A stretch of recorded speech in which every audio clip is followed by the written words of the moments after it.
Good morning, my confident friends. How are you doing today? Doing well. Weather's nice. Got some teaching later, but I thought I'd just pop on and have a little chat to you about something that keeps kind of coming up with my guides that they're saying we should mention. And with regards to cord cutting. So when we do clearings, we only do what is for the highest of good. We only remove what is for the highest of good. We don't remove anything that is not for the client's highest of good. And with regards to cords, there's many different types of cords that you can get, and they're very different levels.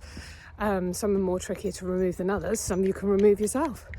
And there's lots of different ways to remove them as well. But the one thing that people say to me is like, oh no, I don't want to cut that cord from, maybe it's a family member, maybe it's, something, it can be anything. It can be something like an object that you're attached to, like a baby's attached to the dummy for the comfort. It's got a connection, it's got an energetic connection to it for comfort.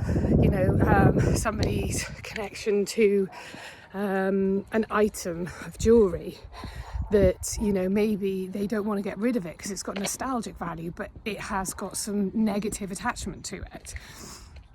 So what my guides want me to tell you is, when we cut cords, we're cutting negative cords for your highest of good. We're not cutting away the positive, we're cutting away the negative. So say, for example, it was your son and you were like, I can't cut my cords for my son.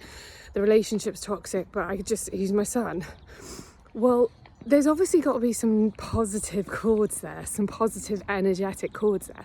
You don't have to cut them out of your life completely. When we say we're cutting them cords, we're not just kind of like removing them completely. There's lots of different ways. I mean, we can sever them and burn them and really cut the connection. But ideally, what we are trying to do is we are trying to cut away the negative energetic connection.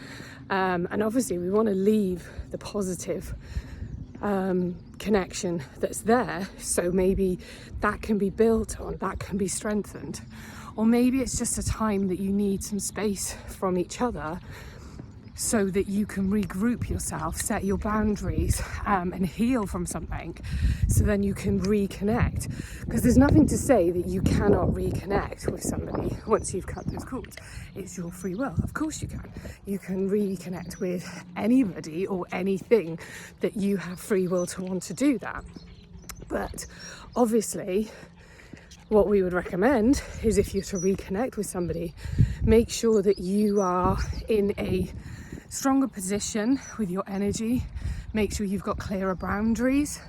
Make sure it's not a need for something that you're missing with inside of yourself, but rather than a want for it in your life, rather than the fact that you need it and you rely on it in your life, or that person, or you feel that you rely on it in your life. Anyway, I hope that helps and makes sense to you. Sending you blessings for the rest of the day. Blessings be.